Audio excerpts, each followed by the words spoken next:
You're watching Georgia Alert. I'm Becca, and today I'm here with Tini and Marika. Hello, ladies. Hello. We'll be speaking about Georgian news, and we'll start with the highlights. Also, you can follow us on Twitter. This is our Twitter page, and yes, We post every part of our podcast like separately, so you can watch every video on Twitter. So yes, highlight of the week was probably the answers from the West, which has finally been clear. It's from the USA and from the EU. Let's start with EU. Georgia's EU accession process has been stopped, and the EU has frozen 30 million euros in assistance to Georgia. The further measures are also being considered to be taken from the EU, as EU ambassador mentioned it. And according to the ambassador, also the decision to halt Georgia's EU accession process was taken by EU leaders at the last council meeting on July 27th. And he noted that EU leaders are unclear about the true intentions of the current government of Georgia. Alongside with the EU, there has also been from the Germany very clear picture of what they're doing with relationship with Georgia. As ambassador of Germany announced, Germany has decided to stop any new financial commitments to Georgia because they don't know if they should trust the government or no, so they don't want to start any new commitments with Georgian authorities. They will keep student visas, which is very good because lots of Georgian students are, as for now, they live in Germany and they study in Germany. So student visas will be kept. However, any other support to Georgia will be stopped. This was alongside with USA, because USA announced that they will be not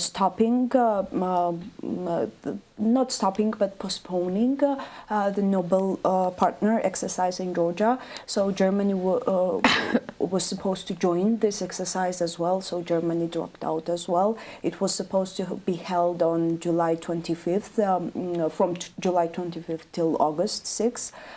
So this was stopped as well from the USA. So what do you guys think about those steps from the EU and the USA? Yes, definitely this week it's been a big news, this freezing of 30 million funds, which was directly for the Georgian government.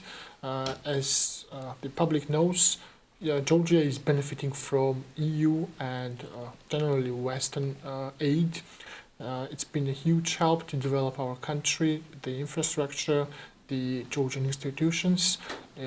We have received billions of dollars from the West, and since the change of the course of the direction from the Georgian government, of course the reaction from the West has been that firstly they have cut off the funding which was directly for the Georgian government to use to develop the institution of Georgian leadership, but our leadership is taking this as normal. They are not making a big deal out of this, as if this is business as usual, but this is new. This is a big reaction already from the West, and this is just the beginning. There are sanctions coming also, and yes, we are seeing the change from partners to basically foreigners. They are the West is leaving Georgia. Hopefully the CSOs will remain, and they will keep monitoring the elections. They will keep helping our democracy. But when it comes to the Georgian leadership, they are not communicating with them anymore. They have made their points very clearly. No matter how much the ruling party denies this, this is already brought as a daylight, and we are witnessing change in the politics, in international relations when it comes to Georgia, but I believe this is temporary. As soon as we overcome this situation that the government has created, as soon as we have the new elections and we elect the new leaders, we will continue our friendship with the Western world. We will continue building more bridges with the European Union, and it is the will of the people that Georgia becomes part of the European Union by 2030, as it's announced that the new accession will happen by 2030, and Georgia, alongside Ukraine and Moldova, will become the member of EU. This is the will of the people. This has been a lot of work has been gone into this process. Many generations have yearned for this, and no matter what the current leadership is doing, this is temporary. They are temporary people, and the will of the Georgian people will remain. And I believe EU is just peddling this change in Georgia, because yes, they cannot be friends with somebody who is calling them a global war party and this sort of rhetoric, which is and yes, this will change, but it is sad to see that at the moment we are not receiving the funds. Well, these funds would go towards developing the Georgian institutions, but yes, this is the first step. Also, it's a remorseful fact that US is no longer conducting military trainings for our army. Our army has very much relied on the US trainings, the NATO missions, our participation in the missions. We have been a constant member for these missions over the years, and this is what's developing our military force, basically. Those are the people who are going to protect Georgia if need be. So cutting off this military training, it's a big red alarm for Georgia. And we are seeing clearly what is the international relationship looks like. So yes, a change will sort of follow all of this process. I believe that people will see what is the reality, and they will stand and reaffirm their choice on the 26th of October in the new elections. And I'm sure we will choose to remain the partners with US and Western world, and we will continue this program. As you say, it was postponed. It is postponed until and even when you mentioned the funds that the assistance to Georgian institutions will be stopped, you also mentioned that even though these funds will be stopped from European Peace Facility, this kind of amounts of funds will be diminished to the civil society, which already means that diverted. Already means that we'll somehow get some kind of assistance from the EU. Will still. But it will be to civil society and not the governmental organizations. That's good. So reallocating funds from the government to the civil society, that's right. Yes, so the EU ambassador said that these funds would be, maybe not these particular funds, but in general, like EU assistance would be redirected more towards the civil society and also the electoral process and so on. And that's great, of course. However, now the Georgian Dream propaganda is saying that the European Union is taking money away from the Georgian army and giving it to this destructive NGOs and so on. So they are, then they added that it's okay, Georgian army will be well equipped and they will have everything they need. But it's sad to see the EU's understanding of democracy and attitude towards Georgia. So they are trying to portray now that the European Union is an obstacle to Georgia's army and strengthening of Georgia's statehood, and that they are funding evil forces within Georgia, which they say to be the NGOs. Anyway, Yes, so this EU funds to Georgian army, which encompassed some non-lethal equipment, supplies and services that will be suspended for now, as well as the Noble Partner exercises of the United States.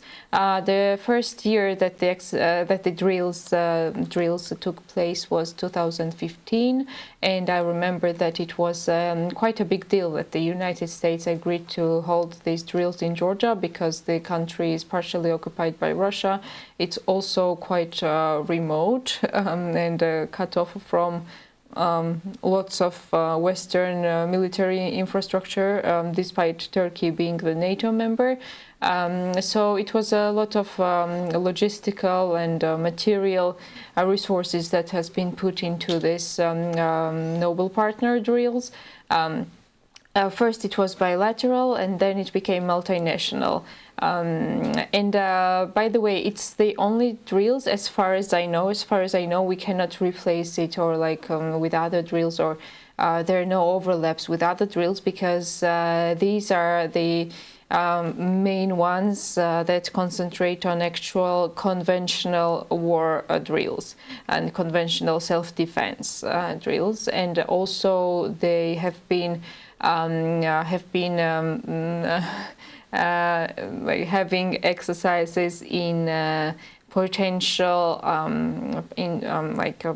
how much time and resources it would take for our partners to reach Georgia in case of an attack potentially, which is not done under the umbrella of other drills and exercises. So these are not possible to immediately be replaced by Georgia, and nor ever, because if Georgia just cuts itself off the West, then of course Russia and China will not be bothered to strengthen Georgia's self-defense capabilities, definitely. And one more thing, while we are having this drill suspended, well, not stopped, but postponed indefinitely, because of the United States said that it's because of the Georgian Dream, accusing the US and our partners of dragging Georgia into a second front with Russia, and so on. At the same time, Armenia is having its first drills in Armenia with US participation, first bilateral drills. So this is one more piece of the puzzle of how things changed in the South Caucasus, and the plot twist of Georgia suddenly becoming basically a Russian influence country and Armenia going west. Yes, well, in this regard, for now, for Georgians, it's an added hope that since the West is investing that much into Armenia, and we are the only connection of Armenia to the West, basically, because they have borders closed with Turkey, then maybe more attention, even more attention, will be paid to us, because Armenia's future also depends on what happens in Georgia. Yeah. Exactly. Yeah. So we can not clearly say that even though it's the West's decisions on Georgia, it's very hard for Georgian citizens, because we lose our good things that we had from the EU and from especially NATO and USA. They did a lot in Georgia on military exercises and different drills that were happening in Georgia. And Georgian army were very happy that they could experience this kind of things, which was not possible before. So when the USA entered Georgia like that, when they started exercises and drills, this Georgian military became very qualified and were one of the top people who served in Afghanistan, actually. There were lots of Georgians who served there. So we don't want to lose this kind of good things and benefits from the EU. However, we really need EU's and USA's hard steps from them, so that Georgian Dream can experience what it's like to be treated from the USA and EU when you treat them like that, especially with false accusations whenever they said that USA, and now they say that Georgian government officials say that the things that they have said, they are saying that no, we didn't say that, but they were very clear that USA, they're the ones who are organizing revolution in Georgia. They're the ones who want system change in Georgia, and they're organizing all of those things with Maidan. They wanted Maidan in Georgia. That's what Georgian government says. So after all of these accusations, it's not surprising that we get reactions from the USA and from the EU, and that it might get even worse.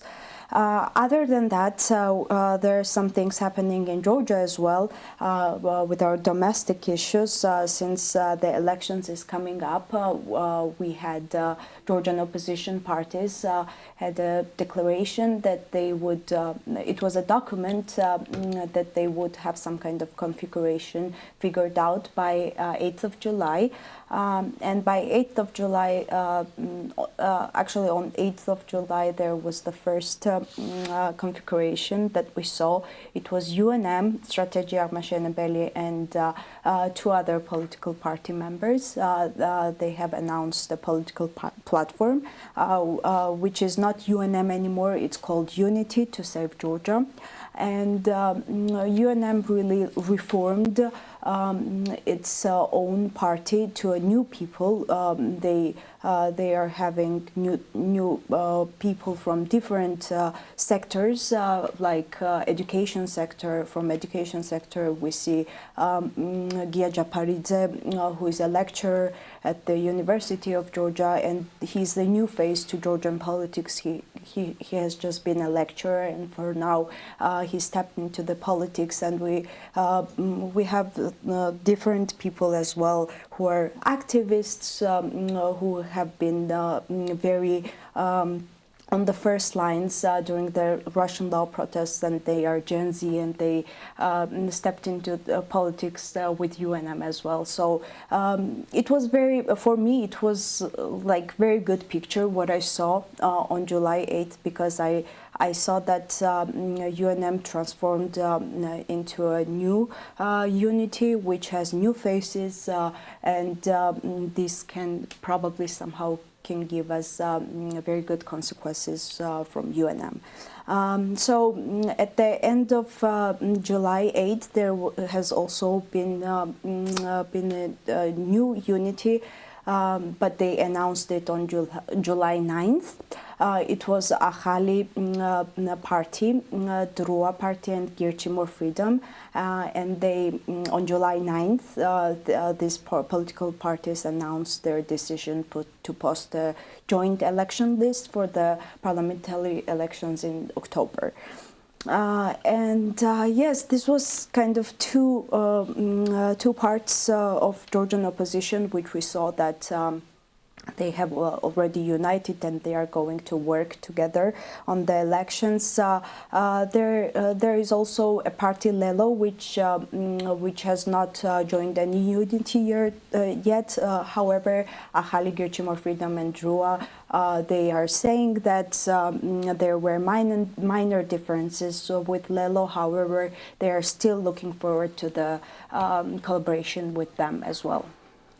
Yes, so it's good news that we already have some alliances within the opposition, the UNM and Strategy Builder, which now also added many new faces, and I believe that will have a really positive effect electorally, as well as within in the party democracy, because in Georgia in general, a party democracy within political parties has usually been an issue in the last 30 years, and ever since we restored independence. And it doesn't concern any single party. It's a just general thing in Georgian politics. And also Ahali, DROA and Girchi More Freedom, which is another alliance for now. I mean, that alliance is solid, but other parties are also welcome to join, and the doors are open for everyone who is pro-Western and who shares our foundational mission and respect for Georgia's European future. Lelo, yes, again, the doors are open for them. There have been some minor differences. Then there's Gacharia's party for Georgia. For now, they are announcing that they will be running alone. For now, it seems that Lelo will also be running alone, but that is a little risky because both of the parties are around 5%, the threshold, but it would be very naive to think that in Georgia, under the Georgian Dreams Russian-style state capture, any party that is somewhere around the threshold will be allowed to actually pass the threshold. So since the elections are based on our both the previous experiences as well as the current context, we expected the elections to be heavily manipulated. So that is why we need alliances, so that not a single pro-Western vote is lost. Because, for example, in 2016, up to 20% of votes have been basically lost, because 20% of votes went to parties that could not pass the threshold of 5%, and then the lost votes they benefit the party that gets the most votes, and in this case, it's expected to be the Georgian Dream. They should not, and I mean, like, under objective circumstances, they will not and should not have a majority, but they will probably be a first place party. Like in Poland, the ruling party got into the first place, but overall the opposition alliance had more votes and more seats. Yeah, that's the thing, and well, we are hoping that there's still some time left until elections, and hopefully other parties who understand why alliances are needed, they will make some alliances of their own. And again, our doors are open also to everyone which is a pro-Western party and cares about Georgia's integration into NATO and the European Union. Yeah. Certainly, the unity, this move, it has been coming along for some time now. There's been talks since the signing of the President's Charter. Several parties have agreed on certain conditions. The main point from this agreement is that they all want change of leadership, and they are calling themselves pro-Western parties, the parties who recognize that the current leadership is driving the country away from the European aspirations, and we want to change this, basically. Also, a big difference between the leadership and the opposition is that leadership believes that our self-defense and foreign politics should be based around non-irritation of Russia, as if that would protect Georgia. This has been tried and failed multiple times. History has proven this to be not effective, this approach of not irritating a conqueror. Russia is basically, the whole territory consists of other countries. Russia alone is a small country, and it has grown itself by consuming other countries. That's what they do. That's what they're attacking neighbors. It's been their mode for centuries now. And to think that not irritating a conqueror would somehow protect your country is childish. But apart from the governmental perspective, they have their own business interests at heart. And of course, they want to remain friends with the oligarchs and people which they have made money with, and they are personally associated with Russian people, the oligarchs and such, and of course they want to play friendly with them. So this is against the interest of Georgia.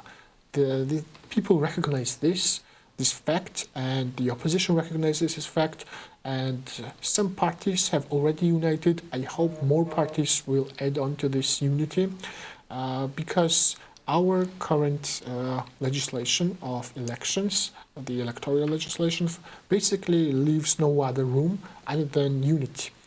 There is a 5% threshold, and 5% when it comes to votes, it's about 100,000 votes necessary to pass this threshold, and there are more than 200 parties in Georgia, 200 registered parties.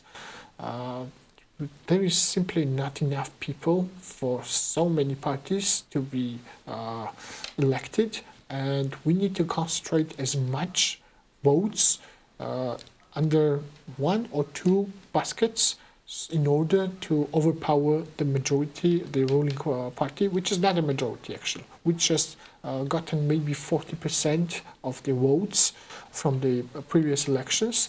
But the system is set up this way that they take away the votes of the parties who do not qualify for the purpose of this threshold. So they're basically guaranteeing themselves a victory even though they are losing the election. They have set up the system this way. So realizing this, realizing also what is at stake here, that the future of Georgia, the physical existence basically, is at stake, we need to recognize that there is only one option to unite, to set aside all the ideological differences, all the personal reasons, and we need to unite as much parties together as it's possible. This has also been the way of change in Georgian history. In the previous years, as experience shows, the ruling party, the current ruling party, it came into power by uniting the opposition. Also previously, when we had another change in leadership in 2003, there was also a unity in the opposition. So this theme of unity is a precursor of change, and it's a tried and proven method that works actually. So we need to take into consideration all of these facts that this works, this unity works. It's also, according to the polls, to the statistics, this is also the way to go with this election, to unite as much pro-Western countries under one party, under one domain as possible. We are facing, let's be honest, this is not a regular election. It's not going to be normal circumstances. There will be tension on the election polls day, and yes, we need to unite resources to protect the votes on the actual places. So this unity is not just unity of one like party or something like this, but this is also uniting resources, uniting power to overpower basically a criminal organization which is trying to overtake the entire country. They've been in power for more than 12 years. This has gone beyond the scopes of democracy already, and they're not planning to stop at this. They want to basically remain in power as long as the people allow them. So this has to stop, and yes, unity is the way. Also, this pro-Western idea is that Georgia should, on the contrary, we should not irritate Russia or something like this, but we should develop.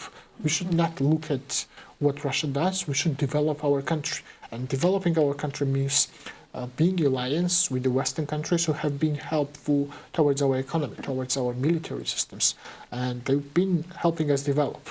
So we should maintain this development and build on top of this. That's the idea of being a pro-Western party, that yes, we need alliances with the West, and we need this relationship to continue. So that's what Georgia will have to decide on the 26th of October this year. Yeah, you've mentioned very right that there should be a big unity with political parties. However, we've seen that there are some differences on this idea of how many basket votes will there be. and some of the political analysts think that if there are like 2 or 3 different opposition unities, this might be even more helpful for Georgian citizens than I don't know personally if this is right. However, there is some kind of talks about it as well, that some people think that it's better to show our voters differences, and they can choose of from 3 different opposition unities who they trust the most, because we know that Georgian politics is very messed up, and in Georgian politics there has always been same old faces, and it's the first elections when Georgian political parties can show that they can really rule this country on pro-Western values and not pro-Russian values. So Georgian voters really need to see the trust in Georgian political parties. So even though if there might be not a big unity, I really hope that there will be a big unity by elections. However, if there is not such kind of circumstances, then we can explain to our voters that even though there are different unities, these unities can somehow earn your trust, so that you don't vote for Georgian Dream.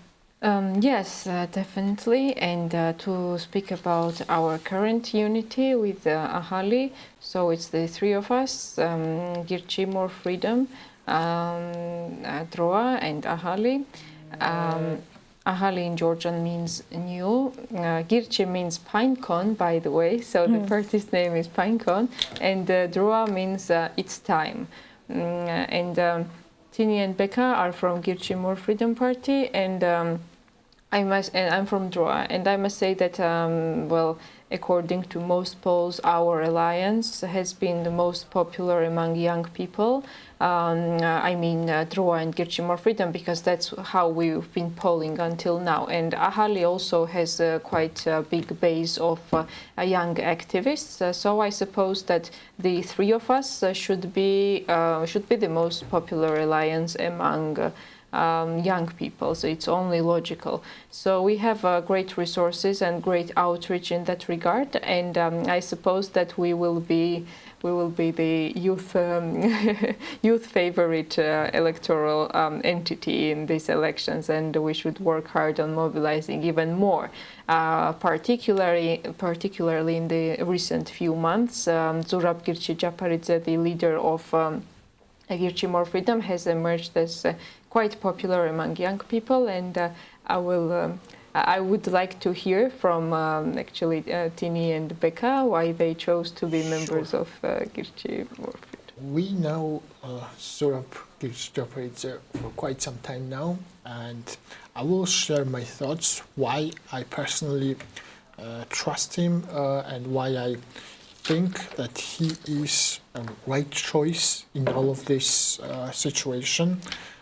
First of all, he is a controversial figure in politics, in Georgian politics. He has been acting for more than 10 years already. He's been very active, he's been very brave, and he's not shy of being controversial. And I just want to share one thing about him which he stands out from every other politician. He has been a member of the parliament twice, and he has left the parliament twice on his own accord.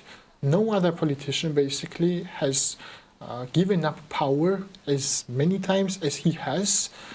He is not in politics for the sake of power, and he's not this type of person, as we are used to see in Georgian politics. Anybody who manages to get together enough votes to get inside the parliament or any type of institution, they want to stay there forever. They want to remain in the position of power until death, basically. But he is not a traditionalist in this sense. He has given up power many times, and he has always been working with the Western organizations. He's as a international figure, he's always associated himself with the West. He's also been very protective of the youth. He has all of his actions as a political actor has been directing towards a better future for the youth, towards protecting them physically from prison, from imprisonment, and yes, when it comes to also violence from the institutions like military mandatory conscription or forced forced criminal actions against certain activist groups. He has been like a role model who just serves people in this idea, and he has already gathered up enough reputation on his own over these years that many people trust him. Many young, especially young generation, they favor Zurab Gürcü-Japaridze. He's also, he knows his colleagues, who are the other actors who are playing. He understands what other people want, and Gürcü and Joa have been aligned for quite some time now. They have found common ground on many key issues, and yes, I remember Zurab Gürcü-Japaridze was a libertarian politician who was not that popular as he is today, and he has remained ever since loyal to his own beliefs.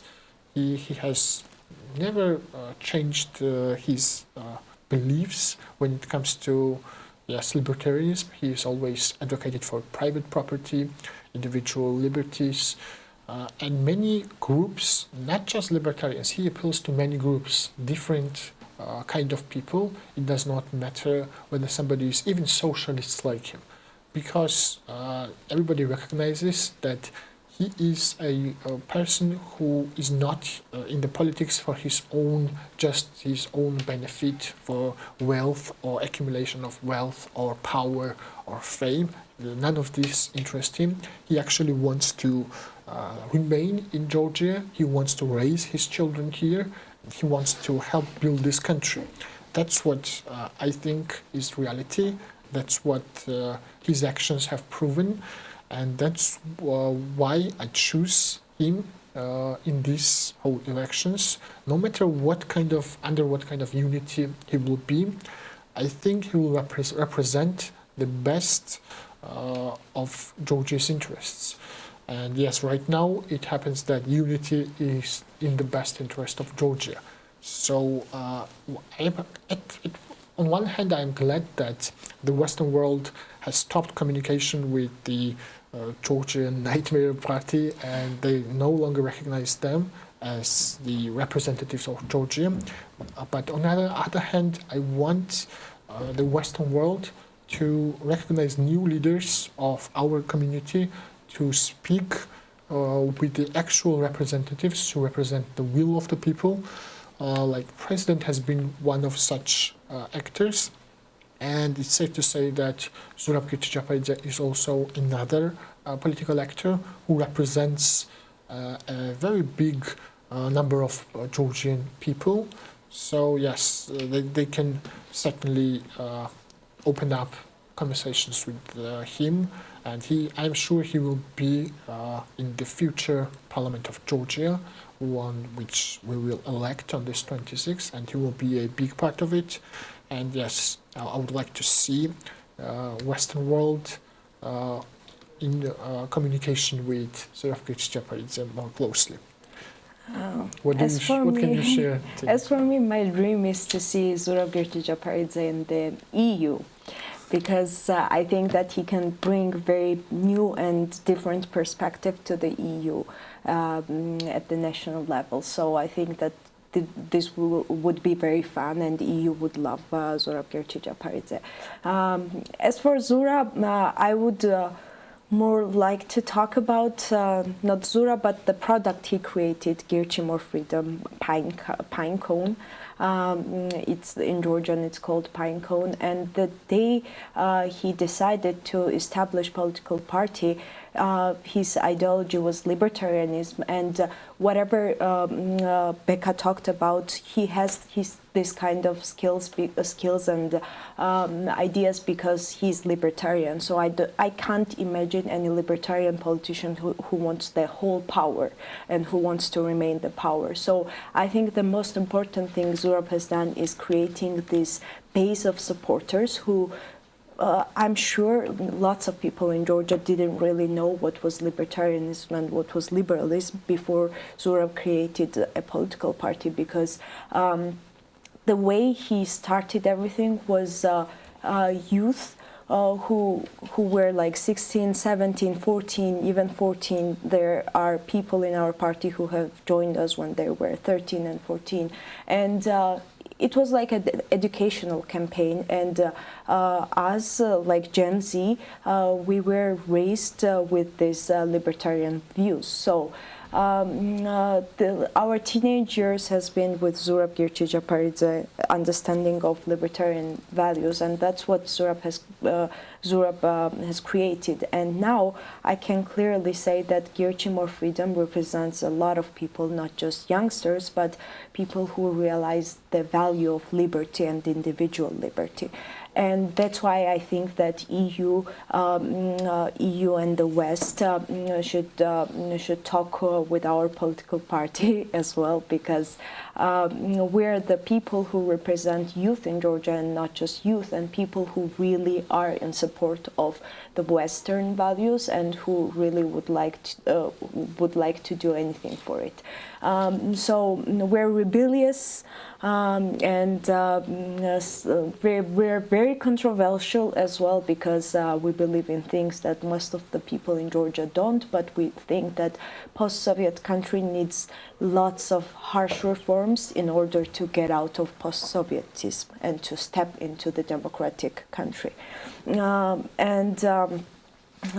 At last, I would like to say that Zurab Girchi-Japaridze's move to step to join with DRUA was very important as well, because that's what led us to another unity, which is happening right now with Ahali.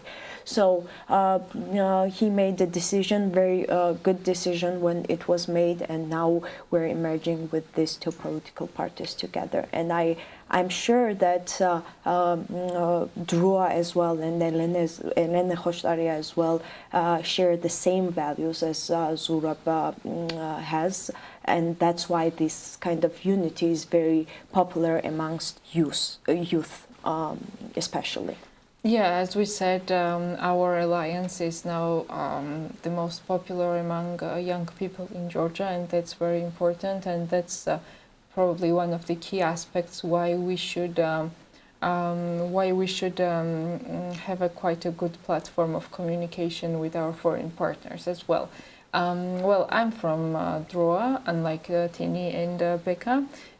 So from afar, to me, Girchi More Freedom always seemed quite trustworthy and unorthodox in a good sense.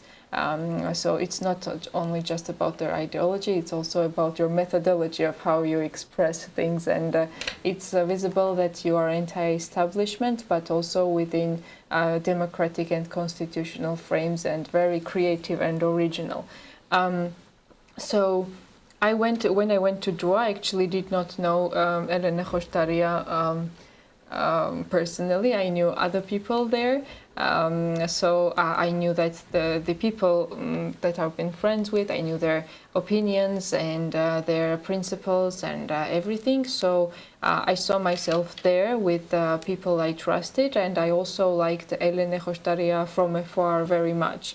And what I liked in her is that she always seemed and is very principled and very determined. I always saw her as someone with exceptional integrity and willpower and determination. And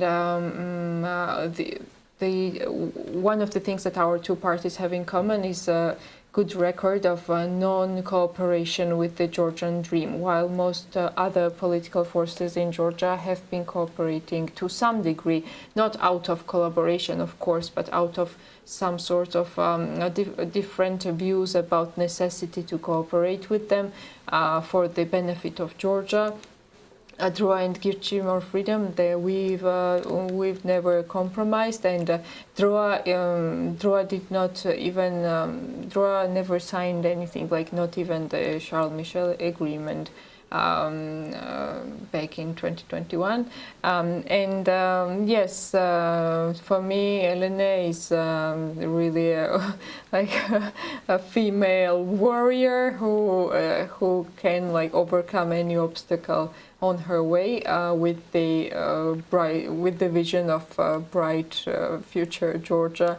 And she also has 4 children, and she's married, and I honestly don't know how she just manages everything. And by the way, whenever I've had some private problems or something, I always looked up to her and sought her advice, and she always gave me really, really good advices. So yes, I think also, and other people in our parties are quite same in terms of integrity and determination. And I never, like, sometimes people ask me about Drua. Well, I can speak only on behalf of Drua in that regard. Like, how are decisions made in your party? Is it democratic or not? And I'm like, well, usually we don't really have much differences in opinions within the party, because for some reason we're naturally not the same in Girchi. And not the same in Girchi that much. In Drua, somehow it always naturally happens that we end up on one same spectrum of opinions, maybe with a different intensity, but same spectrum of opinions. And yes, but like still decision making is quite democratic, because like we don't take any decisions. Helen doesn't take any decisions without talking it out with all members of the party, and we're quite a small party. So so yes, like if there's something to discuss, some big decision to make, if we have some concerns, first we are addressing those concerns, and then when we talk it out, I never remember us not finding a common ground, even when we do have differences, which is very, very, very rare in Drua. So yes, and for me, it's been very important to be in an environment where I don't have to compromise with my conscience or with my views and values just to be in politics. And Drua is extremely comfortable for me in that regard.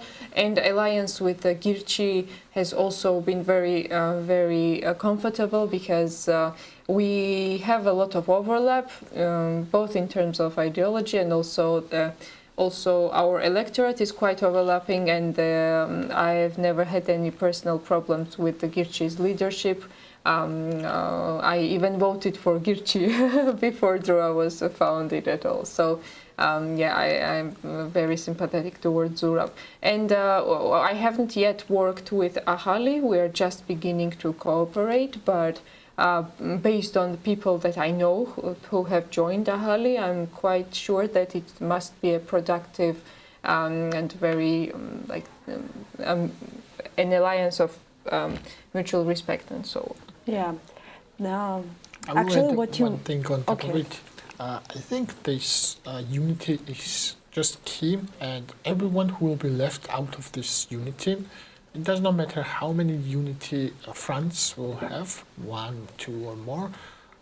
I look at this way, that people who choose to battle alone in this whole process, they either do not see the reality, or because of their own egos, which blinds people, and yes, they have misguided opinions about Georgia itself, or they are in alliance with the ruling party.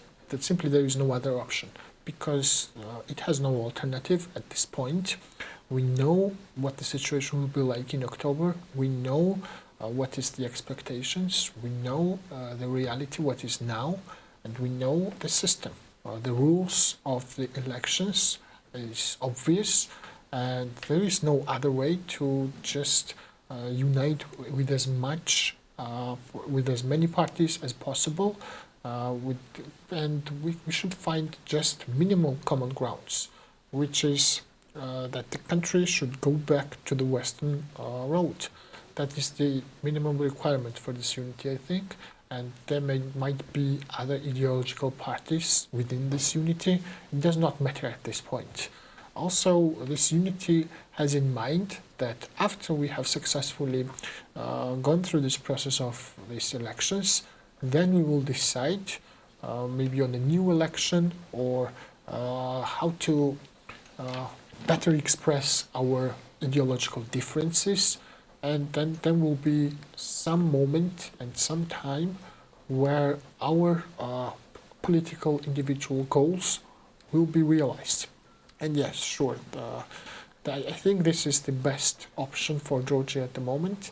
And also, I look at, like, I want to add on top of Zurab's character that he's a very humble person. As we can see, we are used to him seeing in just regular dress, like shirts, hoodies, like... Yeah, everyone is in suits and Zura is in a hoodie always. He just appears in suits when it comes to international meetings and stuff like this. Even there he wears a cap. Yes, on conferences he's been known to just appear in caps. He is a person who does not put up a false front. He does not lie, and people like this about him, that he is just direct and he does not play another character. Like, I am a lawyer, I like suits. He is a regular person who understands politics, reality, and he has been brave enough to put himself out there in many protests, in many public events. He has been the center of the attention. So that's how he got up to here. Also, he is a smart individual when it comes to economy. People recognize this about him, and he was in the positions where he was in charge of political leadership of certain parties because he has smart ideas how to progress and develop. And I think Georgia needs these kind of individuals who have some understanding of reality, who are also brave, and who can give up power, which is crucial at this moment. The whole situation right now, why the West suddenly has become the enemy, is that the current leadership, they just don't want to give up the power. So that's the issue.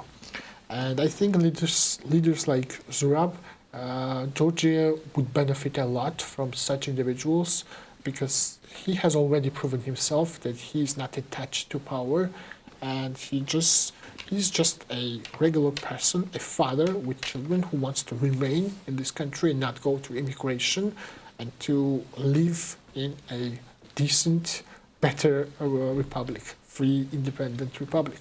So I think that's also the case with Troa leadership. Yeah, well, I think they want to stay here and live within this country, but we know what the leadership wants. The current leadership, yes. Yeah, if I may just add one thing. Previously, you mentioned that Girchi, More Freedom, didn't enter the parliament, and same with Troa, the 2020 convocation of the parliament, which we believe was rigged. But anyway, so initially the opposition declared that everyone would be boycotting the parliament.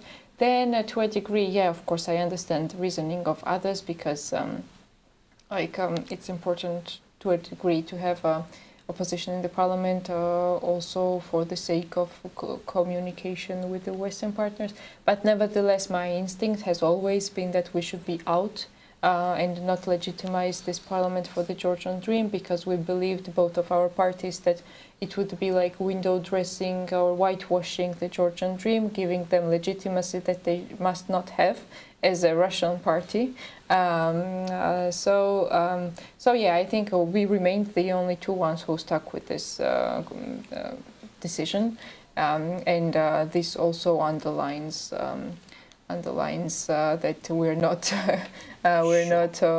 having a holdover power or any seat, and same with our funding. Like IRCHI has been like crowdfunded for ages, and currently DROA is also not receiving really any funding, and our teams have been great in that regard, because we are not in, like, individually, all of us, I mean, not just leaders, we're not in politics for any money or benefit. It's just these parties have been channels for us to actually contribute to the process and like be part of the positive change for Georgia. And for that reason, maybe we are not, maybe we are unable to have same outcomes and results as someone with great material resources. But yes, at least it shows that our key factor is motivation and passion for Georgia. Yeah. I would also love to add that even you mentioned that Georgian politics right now doesn't need the battle of ideologies. It's about one clear vision of the joining EU. However, these three parties kind of like surprisingly, but we kind of are assumed by people that we carry some kind of the same ideology, and we've proven that. Even with with Ahali, with Nika Guaramian, he has also been battling with this regime, and Georgian people know him as the person who served in prison for literally nothing, like literally nothing. He was accused, and he was in prison for 1 year for spending his own TV station's money, which was not even or misappropriation. Yeah, of a car, it was not even from like Tavari yes. TV. So Georgian people really admire him about that. And with Elena, I really want to mention also Gavrilov's night, because that was the year when activists and youth have become more interested in politics, because they saw a really bad picture in the parliament. And Elena Khoshtaria is she's one of the persons who is associated with that day, because she was the first person to enter the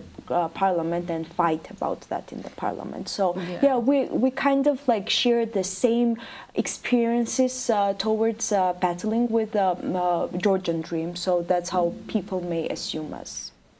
Definitely. Yes, this process has been gradually developing. Some parties found itself on the other side, on the side of Western, pro-Western choice. The government has been gradually stepping into the northern direction. First, you mentioned the night of Gavrilov. Yeah, all of a sudden, we just saw that Russian politicians were inside our parliament giving speeches, and he was seated in the chairman person's seat. And this was, yes, a nightmare of a picture for Georgian citizens to see. And this was so unexpected at that time that it just happened in the parliament, and people started to pay attention to the politics at that time, what is going on in the world. Yeah, that's when people realized they were clearly pro-Russian. Before that, there were like politicians talking about it, and no one would believe them. But at that night, it got very clear. Yeah, there was a huge outcry among people, the protests. I remember Elena Khoshtaria, she was protesting this inside the parliament building. Then, yes, I think this is how Zura and Elena connected. It was how Drua was born as well, because the people who are now in Drua got gathered around Elena, especially, particularly at this Gavrilov's night episode. And yes, I just wanted to add something and I actually forgot. Oh yes, the Gavrilov's night.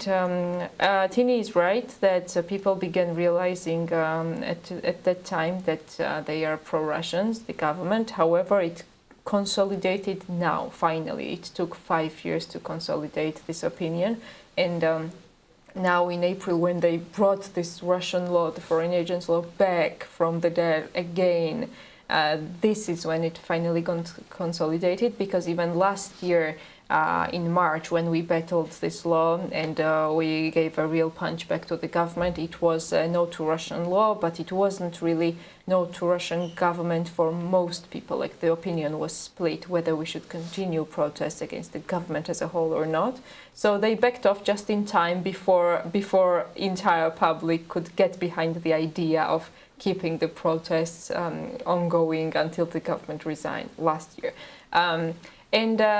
It's very important to note that back in 2019, the Gavrilov's night, the only way that the government dispersed the protests is by promising fully proportional elections for 2020 elections, and people went home. They were thinking, okay, next year we will be unseating this government.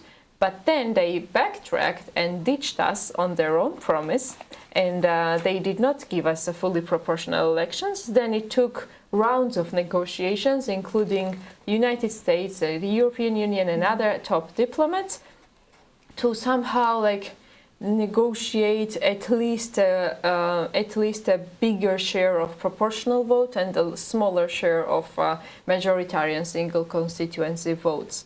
And I now remember that in those days of the protest, when the Bidzina Ivanishvili, the oligarch himself, promised fully proportional elections, and some guy asked in a group, in a Facebook group, so we're just trusting these guys without any guarantees, and we're trusting that they will actually fulfill the promise of fully proportional elections. And the comments, they were like, oh, how could they ditch so many people, and it's just unthinkable. So yeah, the Georgian Dream, they are classic Russians in their playbook, and they just do a little bit of tactical backtracking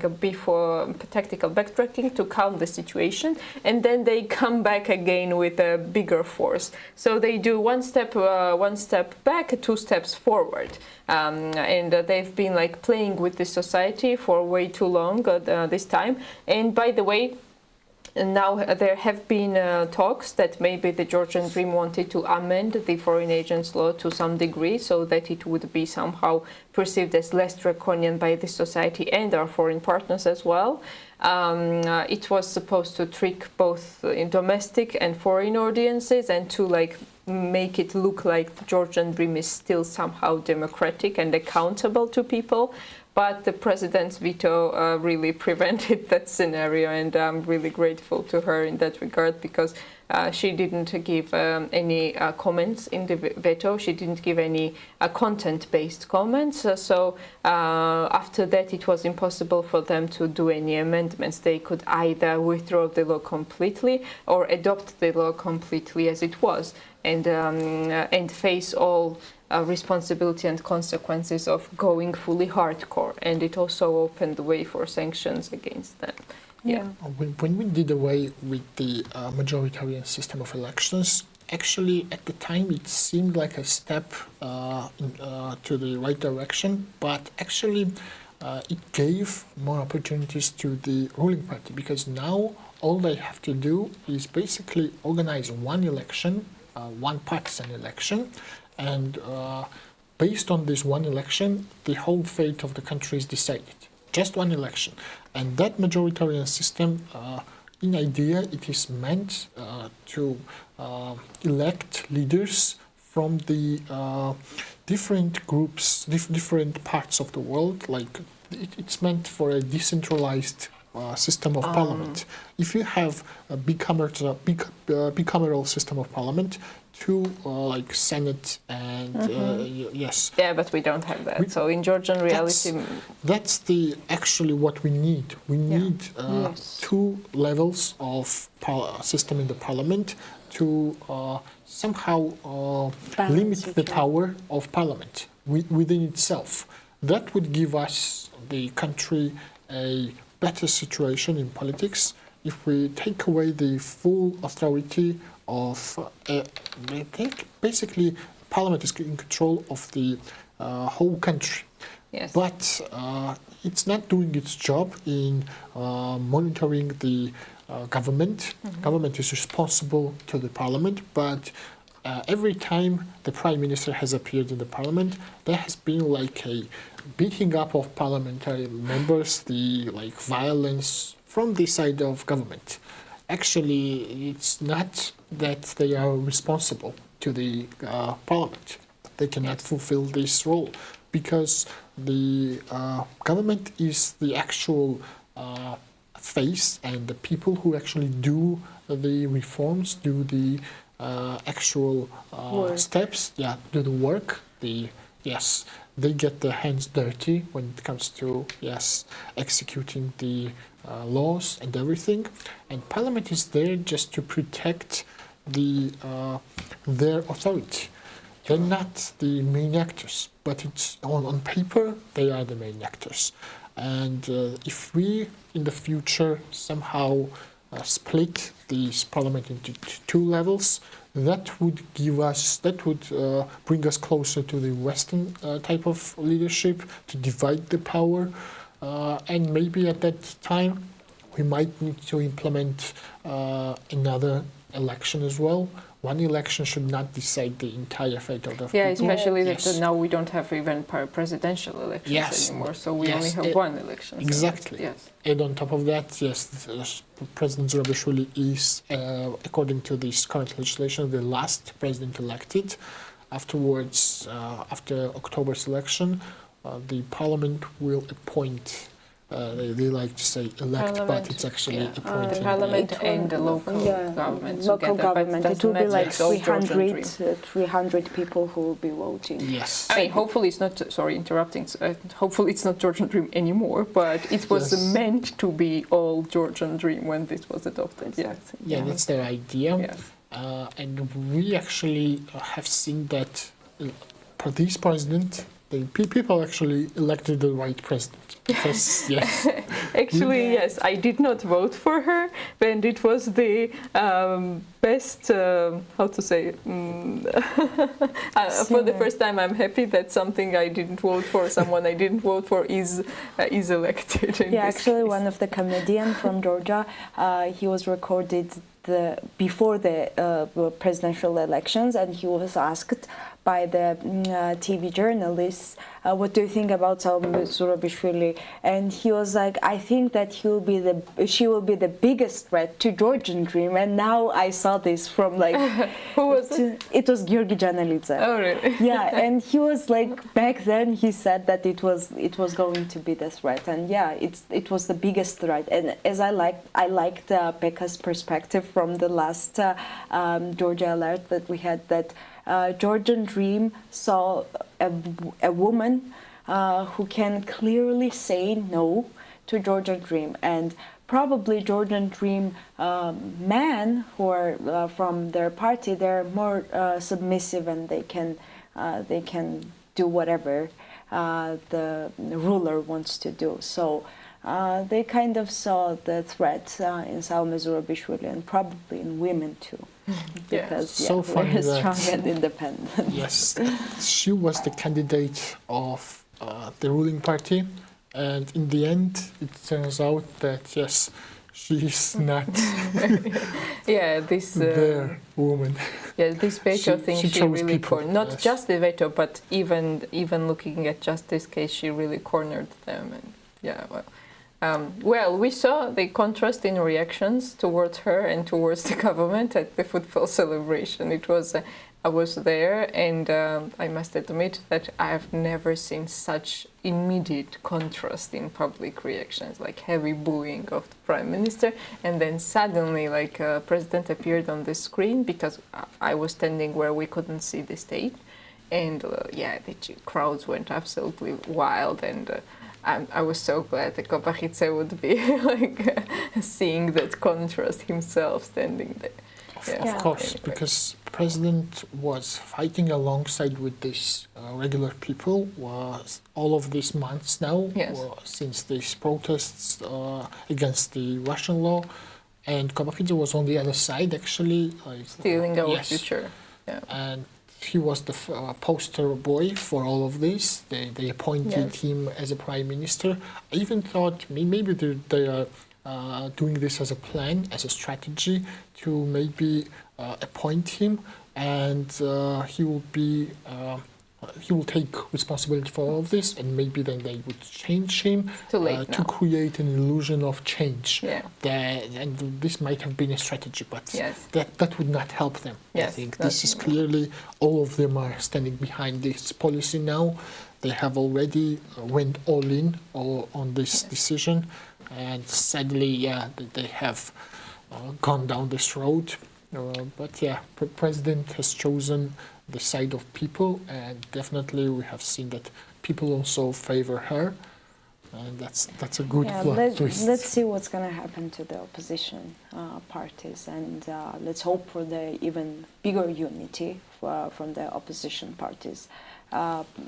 We had one more news about Georgia. It's about Russian intelligence service, actually, who has announced on July 9th, the press office of the Foreign Intelligence Service of the Russian Federation claimed that there is a determined attitude in Washington to achieve a change of government in Georgia, here in Georgia, following the upcoming parliamentary elections on October 26th this year.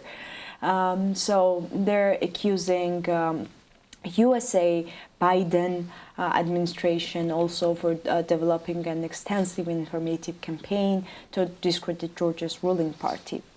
The main plot lines of the fabricated scenario, crafted in the best Hollywood traditions, have become known, with the typical anti-Russian sentiment of the White House as its biases its propaganda campaign to plan to center a non-sensational exposure, blaming Russia for all the Georgian troubles, the statement said from the Russian intelligence service.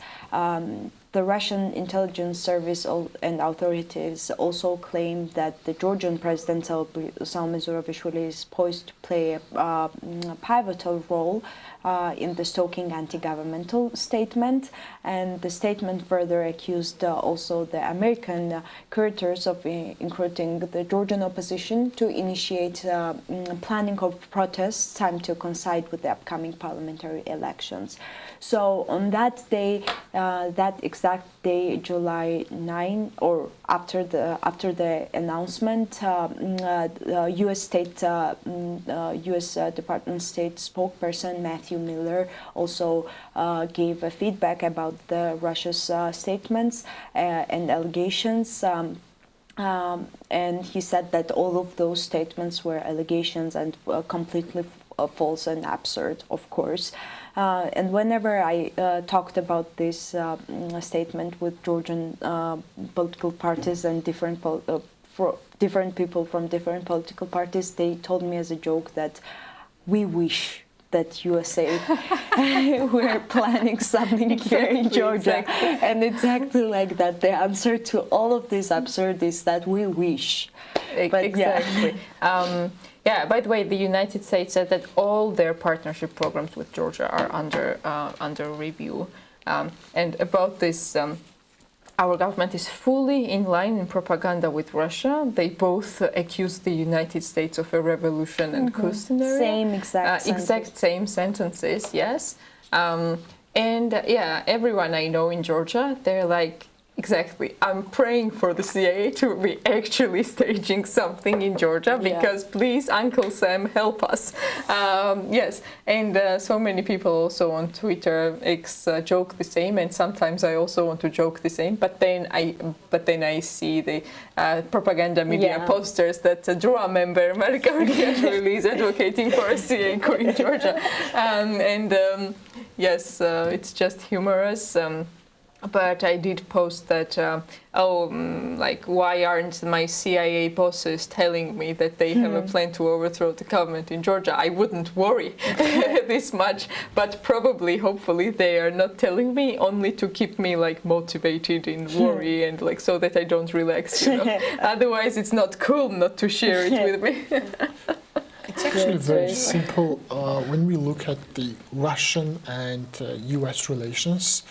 Their foreign relations. Russia does not have partners. They are foreign partners. It just occupies other regions and it just forces people into their favorable decisions. The United States has partners.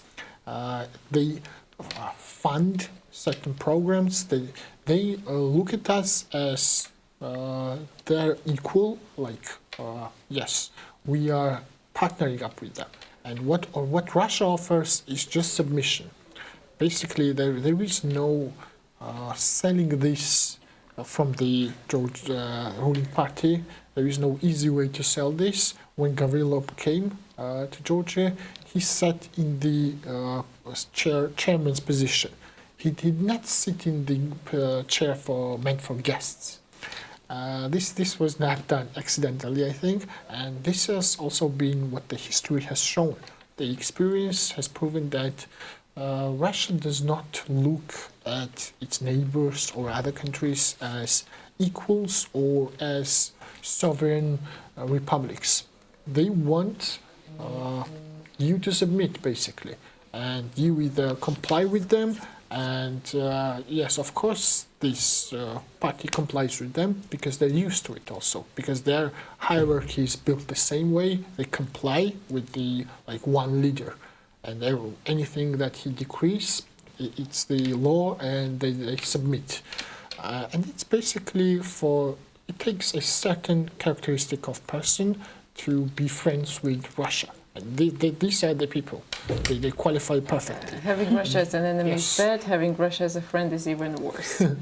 Because they always ditch their friends. We saw it with Armenia now as well. Yeah. Yes, when it comes to US, no matter what kind of stories people believe that they organize some wars or coups or Maidan or something like this, they don't need to actually organize any of these events because they are helping countries to develop. They are sending the funds, they are training your military, they are helping the countries build the institutions. Why would a country help you build a democratic institution if that country wants to abolish your government? Why would it help to build the parliament? We have seen just now that EU has cut off the funding which was meant for the government. It was not meant for the people. It was actually meant for the government to develop their own infrastructure and etc. Why would they help you develop your own power than to just destroy you? That's unreasonable. So reality speaks for itself. The actions speak louder than words. And this propaganda, what the Russians are selling, yes, they are saying that Ukraine is not a real country. It's never been a real country. And it's part of Russia. It has always been like this. Then you have to believe and switch into the matrix, mode, than to believe what the Russian propaganda says. It takes a very certain individual who likes to obey and submit to disinformation. And people who just have access to internet, they can find the facts for themselves. They can look at the numbers at least. And it's very, very easy to differentiate reality when it comes to Caucasus region, the Georgian politics, the EU-Georgia relations, the Western and Georgian relations, and the Russian and Georgian relations. This is not very complicated, and the majority of people know this. And yes, we have written in the Constitution that we want to become members of EU, NATO alliance. This has been part of Georgian people's will since 1995. That's when Since centuries, but recently, that's when the referendum was held, and for this very question was asked to the people: do you want to join the West? And people have said yes. And now, if this government wanted to actually change this course, they should have held a referendum. They will. But constitutionally speaking, that's the law. That's the Yes, procedure. I mean, if they yes. stay, God forbid, they will definitely hold and rig a referendum, or not hold at all, and remove this Sure. constitutional obligation, and maybe even make neutrality a constitutional. No, but they have already stepped outside of their own constitution. Yes, of course. Yes. If they were so confident in their majority, they could have asked the people. Like, this is the situation. They should have explained this. If they really believe that we have better chance with Russia, then explain yourselves. Like, this is the reality. These are the odds. And Russia is offering us this and this. This is the West. They know that like, even now, the irony is that even now they have to pretend to be Europeans. They have to keep promising to deliver European integration because they know that it's an overwhelming majority of people want that. So what they're doing is that they're tricking some parts of the society who wants European integration with a lack of understanding how the integration process actually happens, because some people still believe that yes, this government is bringing us towards European Union just with a different route, more dignified route without LGBT, and so on and so on. So it's really ironic that if we had the full clarity, we would have unseated them already, but it's the ambiguity that they bring that helps them. Well, not anymore that much, definitely, but for years it's been their mixed signals that has helped them stay in power. And actually, like, good job, Georgian people, for being crucified subtly but surely for 12 years and still not getting crucified. So, yeah. Yes.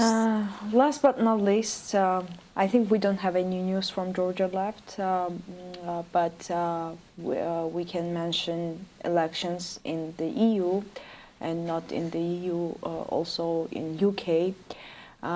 For the whole Europe, these elections in UK and France has been good and bad also. So from the perspective of the UK, Conservatives in the UK, it's been 14 years since they remained the power and they were in the power, and right now it's the first time that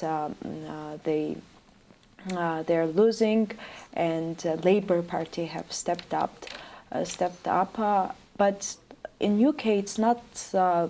It was not about someone winning. It was about Conservatives going home. Like here in Georgia, we have the similar situation.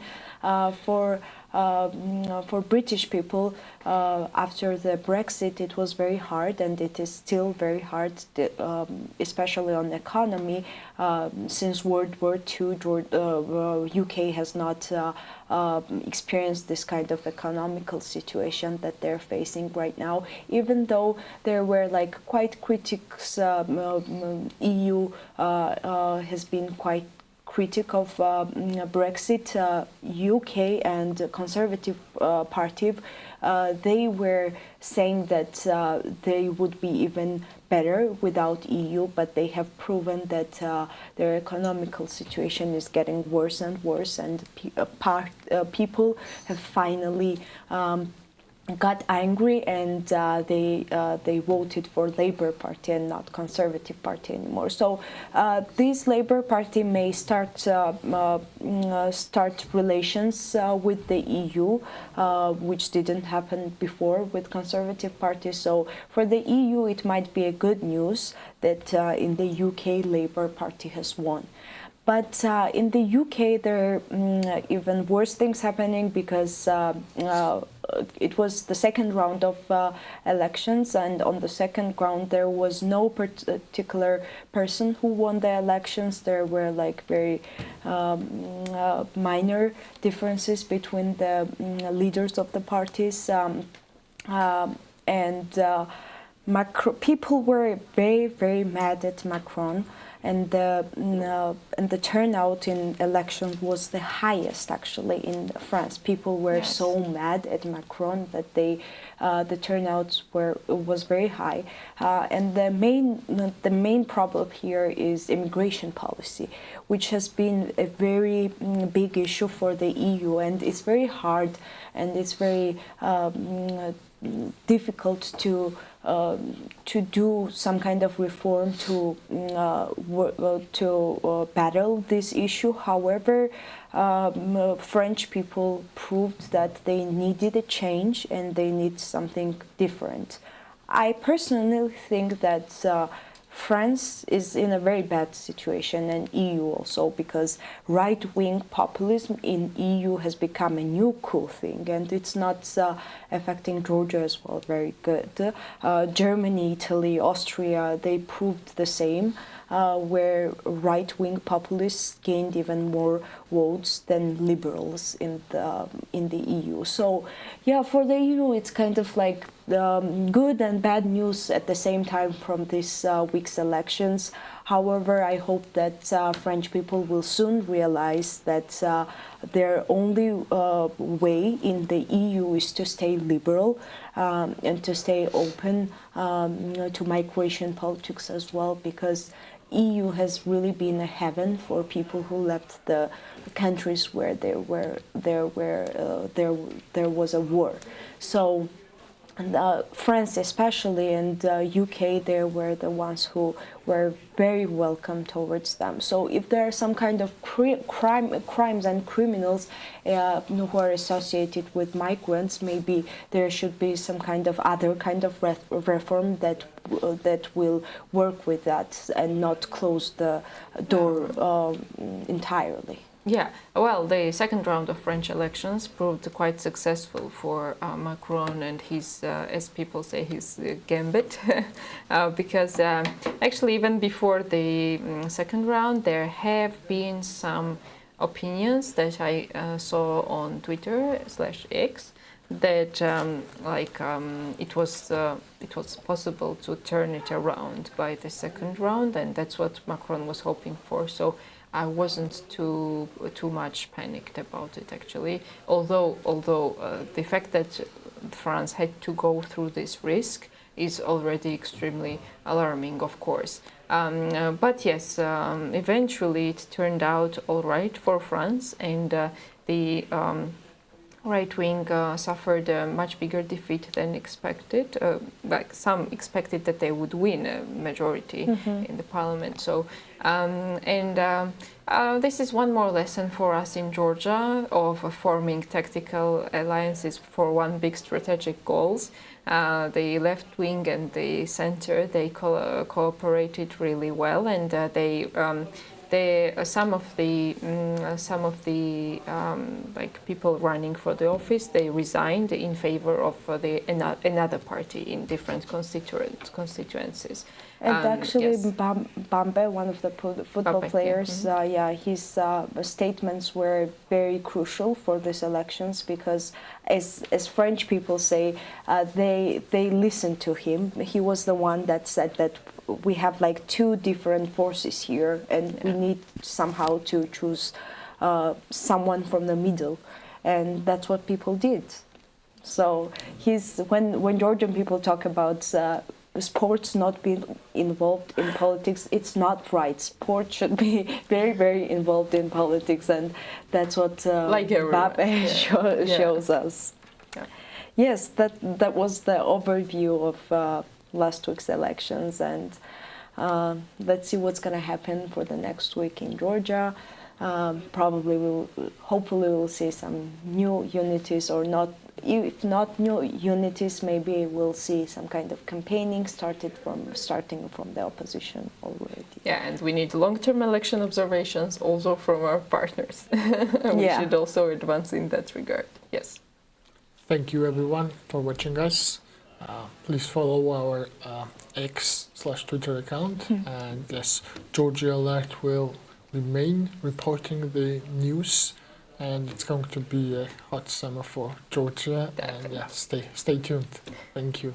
Thank Thank you, you. ladies. See you next week. See you. See you next week.